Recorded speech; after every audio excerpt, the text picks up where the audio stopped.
So ayun guys, welcome to my YouTube channel, and today guys, so may lakad tayo.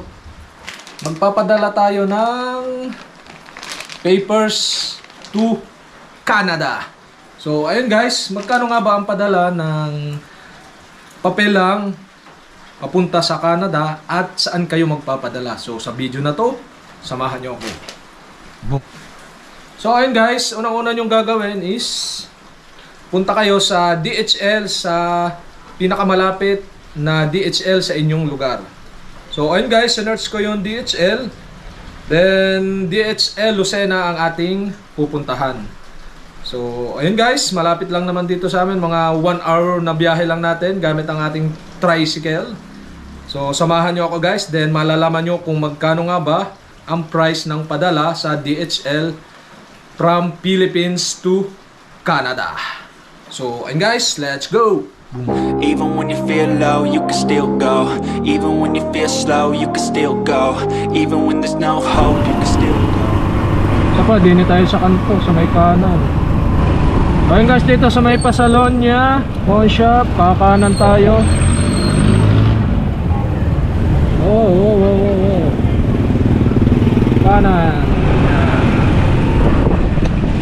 Tapos ikatlo sa may kalapit ng Barcelona ang punta natin. May kanan yung pwesto ng DHL dito sa Lucena.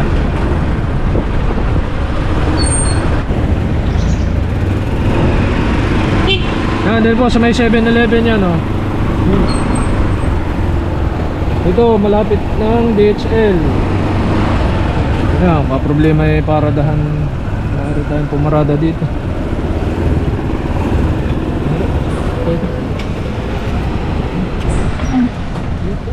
Parada dito.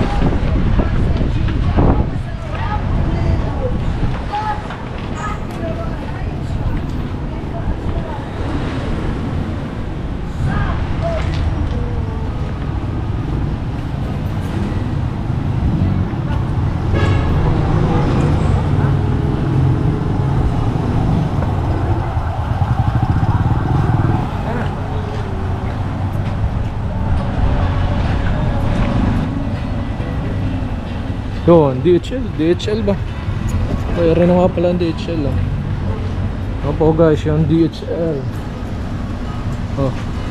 Kalapit lang po dito sa may 7-Eleven yan. Going to DHL. Ito po yung mga padalahan ng pagka medyo malalayong ibang bansa na yan, DHL. Oh. Open, bukas. Oh.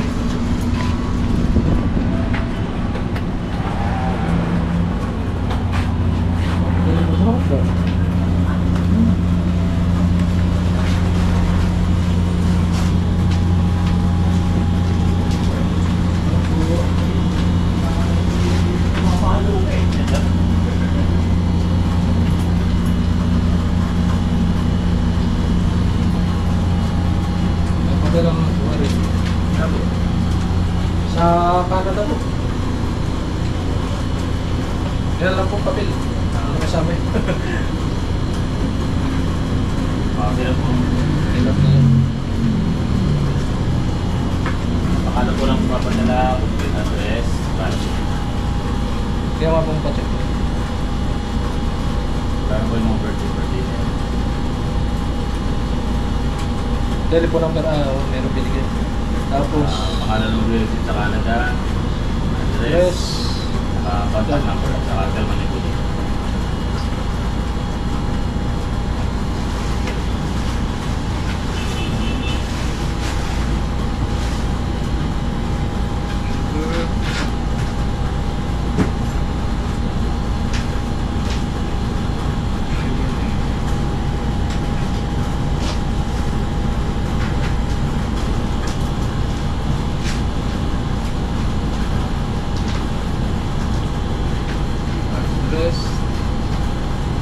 ay, hindi ko alam kung kanino na paano. Pangalan. Kung kanino.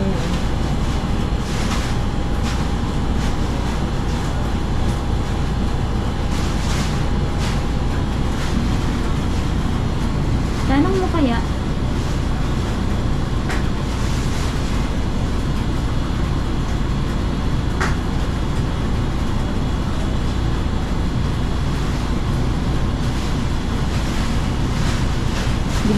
vessel din.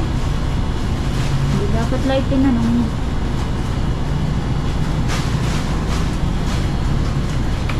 Tapos BA D-E-R-R I-E-R. drum ano yun? Drummondville Quebec, Canada. So yun guys, kapag magpapadala kayo, double check nyo yung pinakang address, baka magkasala. So bali ang padala daw natin is mamaya malalaman nyo kung magkano ba ang padala. Sign lang po dito. Dito po sa ano? 2,545 pesos. 2,000. 1,500. Bakit tinitimpang? Tama.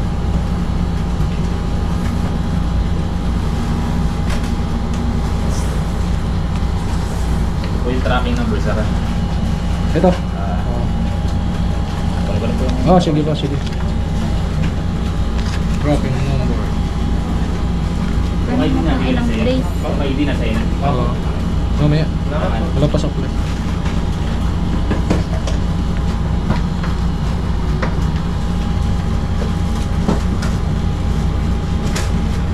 Cool. So baka may, 45 pesos or... Oh, may 45 ka.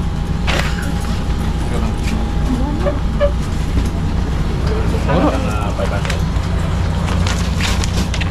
45. Ay, ba, meron. Kaya mga ilang days yung ano noon? 3 to 7 working days po. 3 to 7. Sige. Okay na? Okay na po. Okay na. Salamat. Salamat po. 2, 5, Okay guys, natapos na tayo magpadala sa Canada. So worth of 2,545. Then binigay na sa atin yung yung number na kailangan para ma-receive doon. Parang control number or serial number ba ang tawag. So worth of 2,545 ang padala natin from Philippines to Canada. So ayun guys nga pala. So ayan, pagka sa highway dyan, pagka punta kayo dito sa Lucena, yung highway dyan, yung daanan ng mga jeep, so pwede kayong bumaba doon sa may 7-Eleven. Yan, 7-Eleven yan.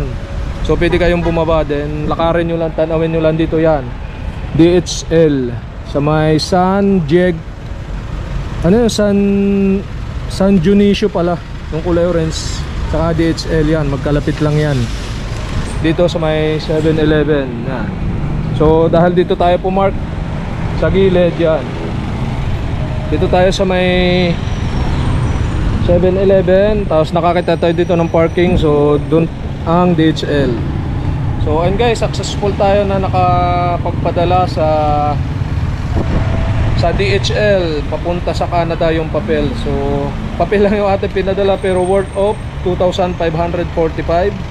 Then ayun na nga, so kailangan huwag nyong iwala to, yung pinakang waybill number ba yun? Ano to? Yung basta yung control number mayroon naman dito. So yun atang kukunin doon para ma-receive. At nalaman nyo rin kung magkano ba ang price. So sabi titimbangin daw, pero hindi naman tinimbang yung ating pinakang papel. So parang pinagbasihan na lang nila yung layo. Ano? Hindi sinabi yung wala, hindi na tinimbang. Pero sabi nung tiyahan na nasa Canada, titimbangin pa raw, pero hindi na naman siya tinimbang, kaya yun na nga. So worth of 2,545 na lang ating binayaran. So parang pinagbase lang yung from Philippines to Canada.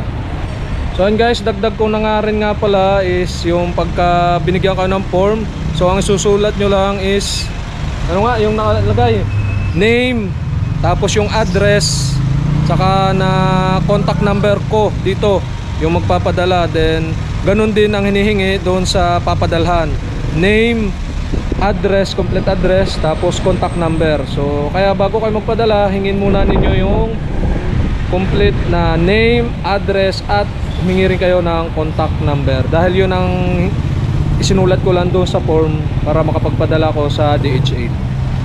So yun guys, about naman doon sa kung gaano katagal bago dumating sa Canada, sabi 3 business working days, 3 to 7 days na lang yun, yung ganon, 3 working days. So ibig sabihin 3 hanggang 7 araw nandun na yung pinakang padala natin. So pinakamabilis na yung 3 araw, so pinakamatagal na yung 7 araw. So ganun lang pagka magpapadala ka sa DHL. Halimbawa ngayon 1, so bali hanggang 7 makakarating na siya. So pinakamabilis na yung 3 to 4 or 5 hanggang 7 days. So yun guys, hanggang dito na lang ang ating vlog. And ayun, don't forget to hit the subscribe button at ang bell para ma-notify kayo kapag may mga bago akong upload na bagong video.